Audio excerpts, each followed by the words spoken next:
Quem convive ou já conviveu com um transtorno de ansiedade sabe como pode ser sofrido e paralisante.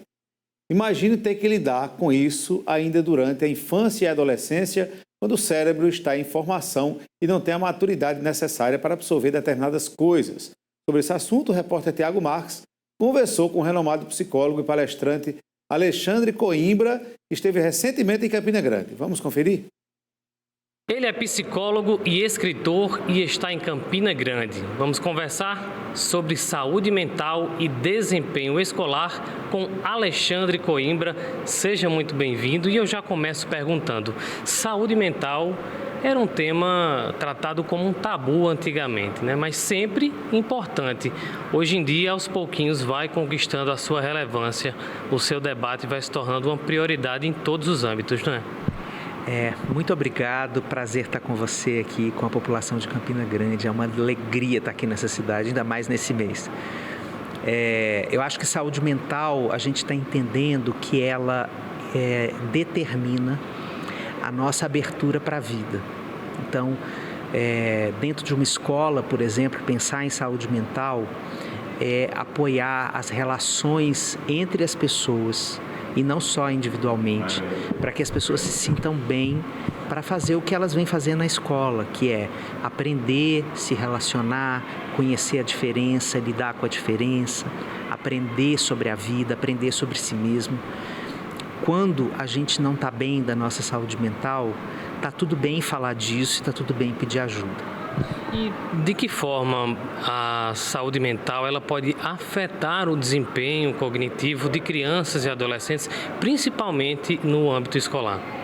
Bom, ela afeta no sentido que quando a gente não se sente confortável com a nossa saúde mental, e isso não estou dizendo apenas de depressão e ansiedade, que aí já são doenças, né? Quando a gente não se sente confortável com a nossa saúde mental, a gente tem um declínio da nossa concentração, da nossa atenção e da nossa memória. A gente precisa desses 3 elementos para aprender. Então, às vezes a gente vive uma dificuldade de aprendizagem que está com a saúde mental na raiz do problema. Então, se a gente não tratar a saúde mental, o problema de aprendizagem não desaparece. Agora, existem meios, formas de se trabalhar isso, principalmente para os pais que observam esses problemas chegando aos pouquinhos ali nos filhos? Bom, em primeiro lugar é a gente descrever bem esse fenômeno, né? Aquele filho, aquela filha que vai ficando ou mais irritado, ou mais escondido, né? Ou você sente que tem um problema que ele não consegue falar disso, né? Que está apertando a mente e o coração dele. Que você sente que ele está diferente do que você costumava ver. Muitas vezes a gente coloca uma solução para o problema antes de escutar o problema. E isso é um medo que a gente tem do problema ser grave, né? Mas é importante escutar e entender e não julgar. Saúde mental não se trata com julgamento, o julgamento só piora. Então, é a gente escutar a dor da criança, a dor do adolescente.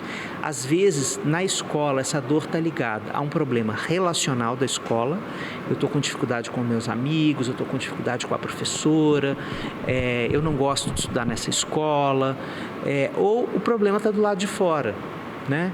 Eu estou vivendo uma coisa na minha vida pessoal que está me machucando tanto que eu não estou conseguindo me concentrar na aula. A professora fala e eu não consigo escutar, eu não consigo guardar a informação, eu sento para estudar e não consigo me concentrar, minha cabeça voa longe. Então, isso é uma questão de saúde mental que precisa ser olhada com calma, com carinho, com compreensão e sem julgamento. Agora, existem diversos outros fatores que podem afetar, obviamente, mas um dos mais corriqueiros e que acaba sendo um perigo grande hoje é o uso de tecnologias da informação, né? São benéficas, mas também são maléficas. O celular, por exemplo, de que forma a psicologia tem observado essa relação entre crianças e adolescentes, uso de tecnologias, principalmente o boom das redes sociais recentemente, né? Bom, o que a gente já sabe, e a gente agora está num outro momento, a gente já sabe que isso faz mal, porque isso deteriora drasticamente a concentração, né?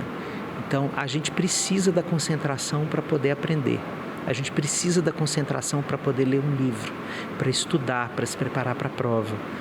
Então, na escola, a minha posição, a posição de vários especialistas no Brasil e no mundo hoje é celular zero. Celular zero. Não pode ter celular na escola para que as crianças não sejam e os adolescentes não sejam sugados para esse meio. Depois, fora da escola, cada família vai colocar o seu limite para esse uso de acordo com o que acredita. Nunca vai ser fácil, porque é um tipo de sedução que a gente vive, nós adultos também estamos viciados no celular, não só as crianças e adolescentes. A gente precisa primeiro assumir isso junto com eles.